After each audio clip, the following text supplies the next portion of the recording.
এই মুহূর্তের সবচেয়ে বড় খবর HD Live 24/7 এ। वक्त की सबसे बड़ी खबर। Breaking news now on HD Live 24/7। Dhalai জেলা যুব বিষয়ক ও ক্রীড়া দপ্তরের উদ্যোগে 4 আগস্টে মঙ্গলবার আয়োজিত হয় ধলাই জেলা ভিত্তিক সুব্রত মুখার্জি কাপ 2026-27 ফুটবল প্রতিযোগিতা। উদীয়মান তরুণ ও যুব খেলোয়াড়দের প্রতিভা বিকাশের লক্ষ্যে প্রতিবারের মতো এবারও এই ফুটবল টুর্নামেন্টের জেলা পর্যায়ের ম্যাচগুলো অনুষ্ঠিত হয় কাকমাছড়া ফুটবল গ্রাউন্ডে। এই টুর্নামেন্টে বালক বিভাগের অনূর্ধ্ব 15 এবং অনূর্ধ্ব 17 পর্যায়ের ফুটবল ম্যাচ অনুষ্ঠিত হয়। ধলাই জেলার 4টি মহকুমা থেকে প্রত্যেক বিভাগে চ্যাম্পিয়ন দল অংশগ্রহণ করে SM কার্ড জেলা পর্যায়ে। প্রদীপ প্রজ্বলন করে টুর্নামেন্টের শুভ উদ্বোধন করেন ধলাই জেলা পরিষদের সভাধিপতি সুস্মিতা দাস।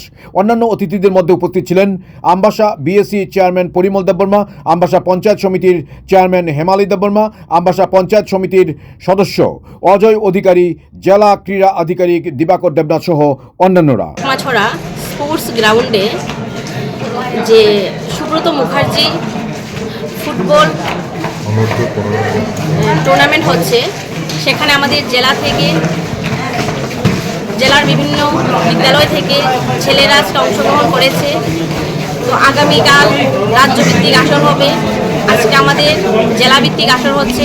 সেই আসর থেকে 3টি বিজয়ী দল সেখানে রাজ্যভিত্তিক অংশগ্রহণ করবে এবং আগামী দিন আমাদের জেলা থেকে কিভাবে প্রতিভাবান ফুটবল খেলোয়াড় বের করে আনা যায় তার লক্ষ্যে আমরা আগামী দিনে আরও ভালোভাবে কাজ করার চেষ্টা করব।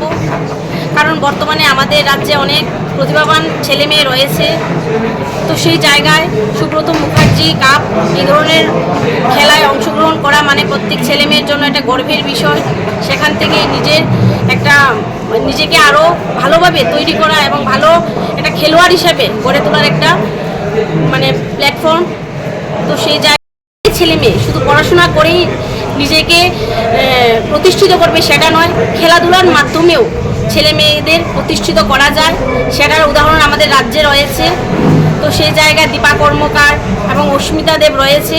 তো আমি অনুরোধ রাখবো সবাইকে খেলাধুলার সঙ্গে যুক্ত হওয়ার জন্য। Bureau report, AGT Live 24/7।